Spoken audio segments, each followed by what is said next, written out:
Halo semua sobat, apa kabarnya? Semoga tetap baik-baik saja ya. Berjumpa kembali ke channel Dunia Box Office. Kali ini Mimin akan mereview film horor yang paling dinanti tahun ini. Nama filmnya adalah The Conjuring: The Devil Made Me Do It. Ini merupakan sequel terbaru dari Conjuring Universe yang tayang di bioskop Indonesia tanggal 2 Juni kemarin guys. Jadi ini peringatan spoiler ya. Sebelumnya mari silakan subscribe di channel ini dan tekan tombol lonceng supaya mendapatkan updatean terbaru dari konten channel ini. Film ini masih diangkat dari salah satu kasus nyata yang pernah ditangani Ed dan Lorraine Warren. Ed dan Lorraine punya misi baru, yaitu membuktikan bahwa apa yang dialami Arne Johnson di luar kendalinya, melainkan ada pengaruh jahat di balik kejadian yang menimpa keluarga Glazel ini.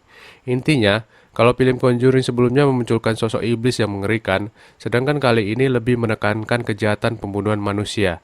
Gak usah berlama-lama lagi ya, mari kita simak reviewnya berikut ini.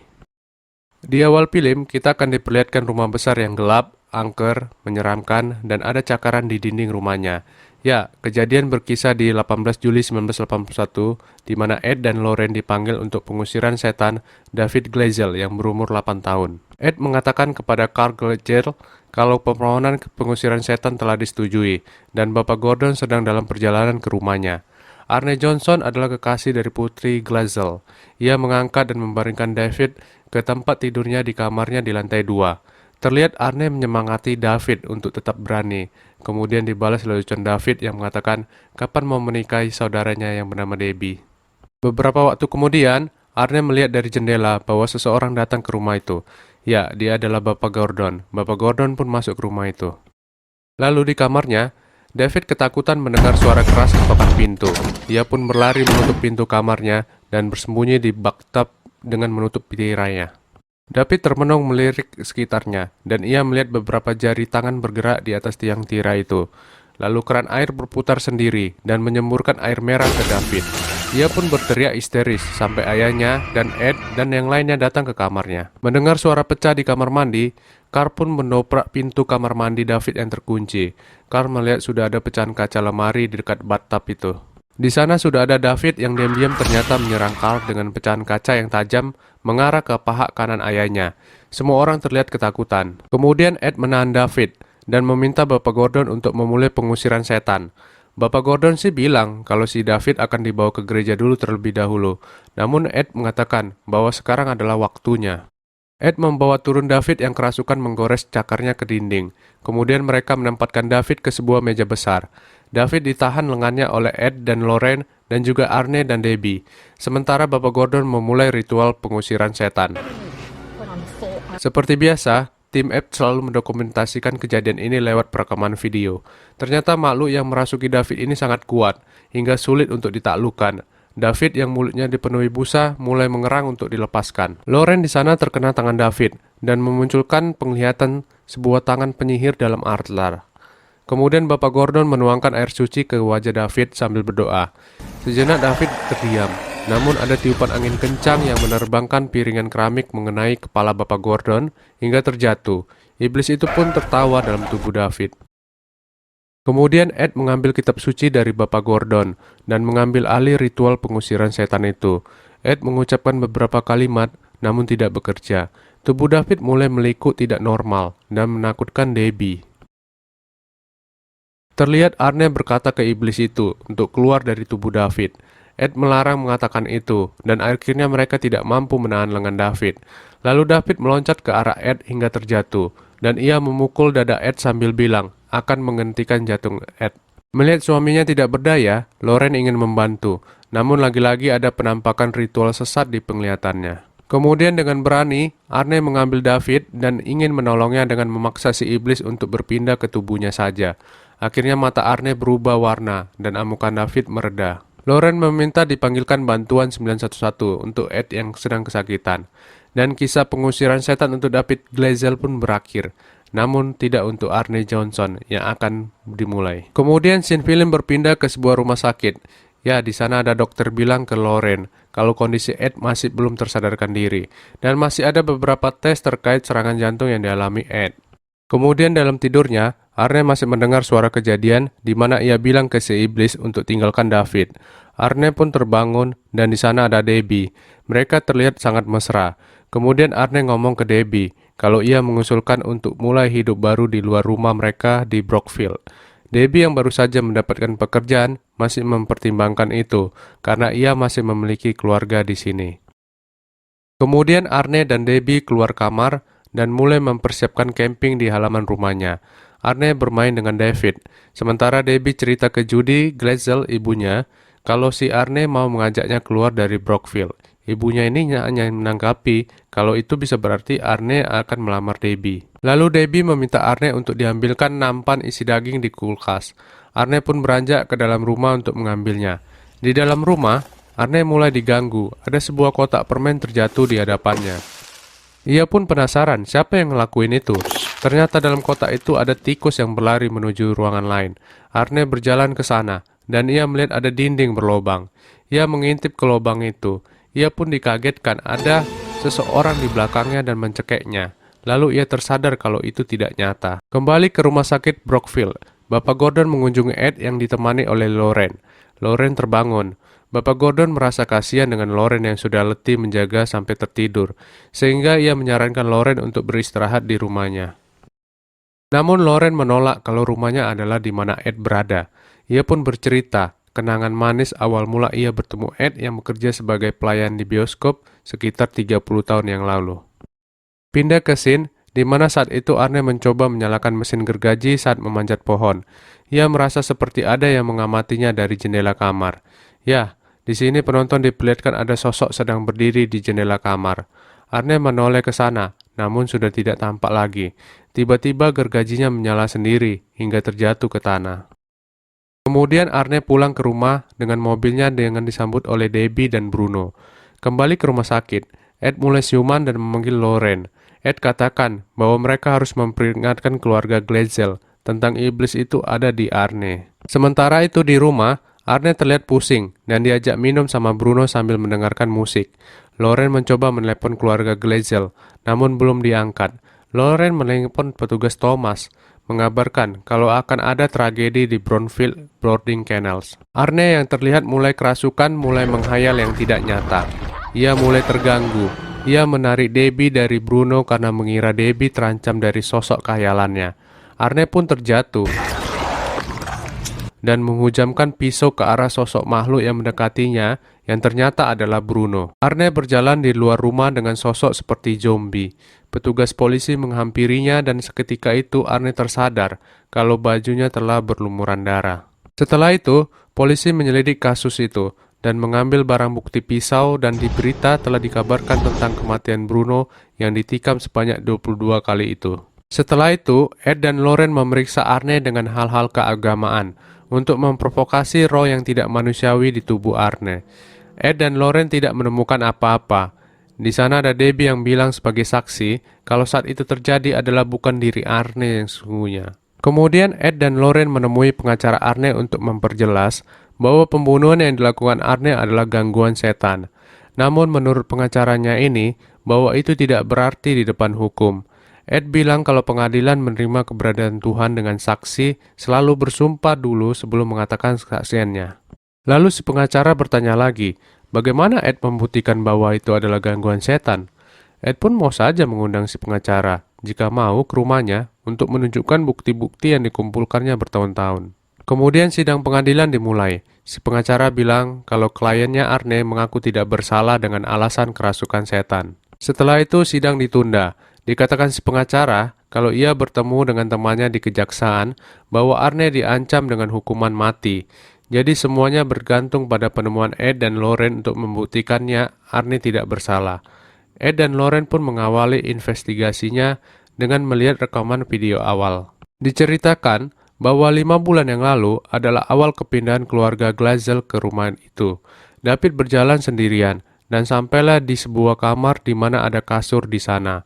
David menaiki kasur itu dan berbaring. David kaget, ada sesuatu yang mengganggunya. Seketika itu, ada tangan menyeramkan menarik tangan David, seolah kasur itu adalah kolam air. David berteriak hingga keluarganya datang. Ia bercerita, namun tidak ada yang percaya kepadanya. Kemudian, Debbie menunjukkan Ed dan Lauren posisi kasur itu. Ed melihat kalau kayu itu rusak bukan karena air. Kemudian mereka mencoba memeriksa gudang bawah tanah. Loren masuk ke dalam dengan senternya. Ia sedikit dikagetkan dengan adanya tikus.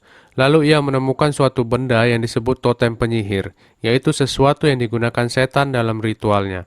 Ia mengambil foto benda itu. Singkat cerita, Ed dan Loren mengatakan kalau David itu dikutuk. Pada malam hari pengusiran setan, maka kedua-duanya baik oleh para ahli sihir atau setan yang ada di dalamnya meneruskan kutukan itu dari David ke Arne. Bapak Gordon menyarankan untuk menemui Bapak Kastner karena ia lebih tahu mengenai orang-orang yang menggunakan ritual setan itu.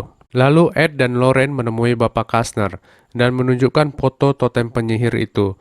Menurut Bapak Kastner, ini sesuatu yang lebih buruk lagi. Ed bertanya apa alasan si pembuat kutukan itu sampai menimpa David yang hanya seorang anak kecil yang tidak bersalah. Bapak Kastner membawa Ed dan Loren ke suatu tempat. Loren merinding ketakutan. Ternyata Bapak Kastner banyak menyimpan benda-benda ritual setan. Ed dan Loren dipersilakan melihat untuk menemukan petunjuk yang bisa menjelaskan yang mereka cari. Dijelaskan lagi kalau orang-orang ini adalah ahli setan, menggunakan ritual setan untuk mendapatkan kekuatan. Selama penahanan, Arne ditugaskan untuk membersihkan ruangan. Ia mengepel lantai dan embernya terjatuh di bawah kasur. Ia mulai diganggu lagi dan dikatakan bahwa tahu di mana Arne berasal. Ternyata ada penyihir yang menargetkan dirinya dengan ada foto Arne di ritual itu. Kemudian, Ed menerima telepon dari rekannya kalau seorang detektif pembunuhan di Danvers pernah melihat barang totem penyihir itu dan ingin menemui Ed. Kemudian, di Danvers, detektif itu cerita ke Ed dan Loren kalau 4 bulan yang lalu dikabarkan ada Kathy Lincoln dan Jessica Strong telah hilang. Kemudian Kathy ditemukan mati terbunuh, ditikam 22 tusuk, sementara Jessica masih hilang. Detektif itu juga menemukan barang yang sama di foto Loren di rumah Jessica. Kemudian Ed dan Loren menawarkan kerjasama untuk saling membantu. Pertama, Loren ingin membantu si detektif menemukan Jessica dengan kemampuannya, agar Loren bisa mendapatkan berkas kasus Kathy dan Jessica. Si detektif ini awalnya nggak percaya kemampuan Loren dengan indera keenamnya, sampai-sampai ia menguji pisau mana yang digunakan dalam kasus itu. Ya, dengan cepat Loren bisa menebaknya. Akhirnya mereka pun berangkat ke hutan. Kemudian, Debbie dan David mengunjungi Arne di penjara. Terlihat bagi Debbie kalau Arne menyembunyikan sesuatu darinya. Lalu David menjelaskan pengalamannya saat dirasuki. Kalau ia selalu merasa dingin, selalu berpikir yang tidak-tidak yang membuatnya melakukan sesuatu. Sesampai di hutan, Loren berjalan merasakan apa yang dilihatnya, dan bilang kalau ada sesuatu yang mengerikan terjadi di situ. Loren melihat ada tangan di balik batang pohon. Lalu ada bayangan Kathy dan Jessica yang berlari. Loren mempraktekkan bagaimana penglihatannya tentang Jessica yang menusuk Kathy. Kemudian berlari hingga ke tepian jurang. Di sana sudah ada Ed yang mencoba menyadarkan Loren. Tapi ada sebuah tangan yang menyeret kaki Loren. Beruntungnya Ed dapat meraih tangan Loren dan menyelamatkannya. Kemudian Loren bilang kalau Jessica ada di bawah jurang. Akhirnya, tim evakuasi berhasil menemukan jenazah sesuai petunjuk Loren, dan ini membuat si detektif dengan bangga akan membantu Ed dan Loren mendapatkan berkas file yang diminta. Setibanya Ed dan Loren di motel, dikabarkan oleh Debbie kalau Arne mau bunuh diri. Ed diminta Debbie untuk memanggil Bapak Neiman, pendeta penjara di sana. Telepon pun terputus. Nggak lama kemudian, seorang pendeta hanya memberi air suci ke Arne dan langsung pergi. Sementara itu Loren berpendapat kalau ada sesuatu yang memanggil iblis itu supaya datang. Loren bilang ada sesuatu yang dilihatnya saat memegang tangan David, dan pasti ada hubungannya dengan penemuan mayat jika benar itu adalah Jessica. Kemudian di selnya, Arne menuangkan air itu membentuk lingkaran dan berdoa di sana. Sementara itu Ed dan Loren pergi ke kamar mayat untuk memeriksa mayat yang ditemukan itu. Loren memegang tangan salah satu mayat di sana dan bilang ada koneksi yang menghubungkan kejadian itu. Dalam penglihatannya, Loren menyusuri tangga. Lalu dilihatnya seorang penyihir wanita ingin menyelesaikan kutukannya dengan memperdaya Arne untuk bunuh diri dengan pecahan kaca botol air. Beruntung Loren dapat menghalanginya, dan akhirnya dalam penglihatannya ia bertemu dengan penyihir wanita itu. Di kamar mayat terjadi mati lampu. Ed melihat sosok mengerikan bertubuh gemuk. dan mulai bergerak ke arah Loren. Ed bilang ke Loren untuk segera memutuskan koneksinya dengan melepaskan tangan mayat itu. Ed pun membantu Loren dari serangan makhluk itu dan mereka selamat. Lalu Ed dan Loren kembali ke rumah keluarga Glazel. Rekannya, Drew, menunjukkan catatan yang ditemukan di Strageria dengan ritual bahwa ada satu pembunuhan dan lainnya bunuh diri. Kutukan ini dapat dipatahkan dengan menghancurkan altar. Kemudian Ed bertanya ke Loren, di mana letak altar itu dalam penglihatannya. Loren hanya bisa jelaskan bahwa hanya terdengar seperti ada kereta api di bawah tanah.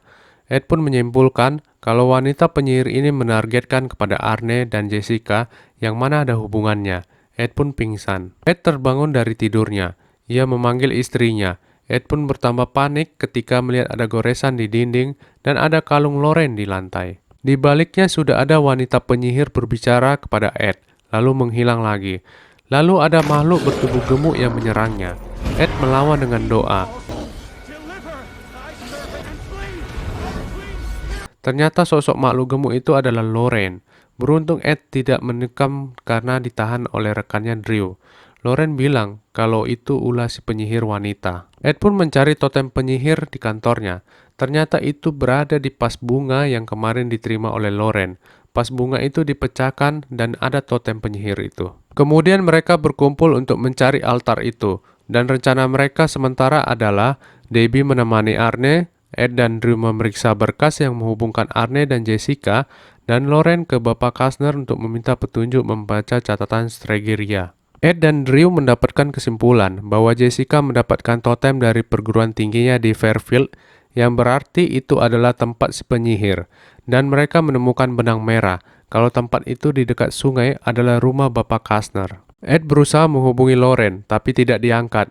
Ed pun segera menyusul ke Loren ke rumah Bapak Kastner dan meminta Drew menghubungi polisi. Karena terburu-buru, obatnya pun tertinggal. Loren datang menemui Bapak Kastner untuk meminta bantuan membaca catatan Strageria. Bapak Kastner membaca catatan itu dan bilang kalau kutukan itu membutuhkan 3 korban untuk melengkapi, yaitu anak, kekasih, dan orang Allah sebagai wujud pekerjaan Tuhan. Lalu Loren diajak Bapak Kastner ke bawah gudang. Ia menunjukkan album kisah hidupnya membesarkan putrinya dan obsesinya kepada al-gaib yang menurun kepada putrinya. Singkat ceritanya, Bapak Kastner bilang kalau putrinya yang melakukan pekerjaan ini dan letak altarnya pasti berada di terowongan bawah tanah. Mereka harus menghancurkan altar itu jika ingin mematahkan kutukannya. Bapak Kastner mengarahkan Loren ke terowongan bawah tanah untuk mencari altar, sementara ia berhadapan dengan wanita penyihir yang tak lain adalah putrinya. Wanita itu menggorok leher Bapak Kastner hingga mati. Loren mencari ke dalam dan ia berhasil menemukan altar itu. Namun ia tidak kuat untuk menjatuhkan altar itu hingga wanita penyihir itu muncul. Ed yang tiba di sana langsung mencari Loren. Penyihir itu memojokkan Loren dengan pisaunya dan berharap Loren melihat matanya. Namun Loren berhasil menghindari dan memukul penyihir itu dengan batu. Ed yang masuk ke terowongan ditipu si penyihir dan matanya ditiup sesuatu sama si penyihir itu. Si penyihir itu kembali ke altarnya dan memulai kutukannya, sedangkan Loren menghindari pukulan Ed yang kerasukan. Terlihat Arne mulai kerasukan lagi.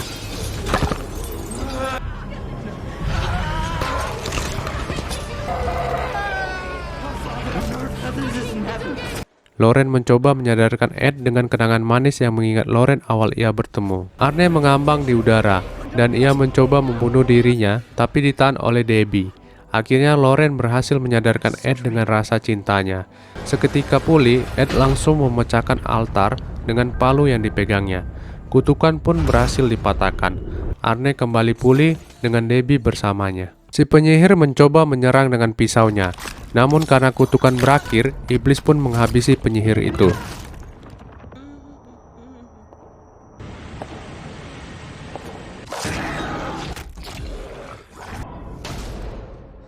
Ed dan Loren kembali ke atas. Ed bilang kalau ia lupa obatnya, dan ternyata Loren masih menyimpan satu di kalungnya. Ed menyimpan benda totem penyihir di tempat penyimpanan barang-barang gaib di rumahnya. Tibalah sidang pengadilan, dan memutuskan Arne Johnson dihukum atas tuduhan pembunuhan selama 5 tahun. Arne dan Debbie menikah saat di penjara. Di akhir film ditutup dengan Ed mengasih kejutan manis ke Zebu sama saat awal pertama kali mereka bertemu. Demikianlah kisah dari sequel Conjuring kali ini. Menurut saya sangat cocok untuk ditonton berpasangan karena selain horor, segi romantisnya juga cukup banyak. Seolah-olah menunjukkan bahwa cinta dan kesetiaan itu sangat berperan besar menyelamatkan kita. Ayo segera tonton film lengkapnya dan sampai jumpa di lain kesempatan dalam channel ini. Salam box office. Let it go.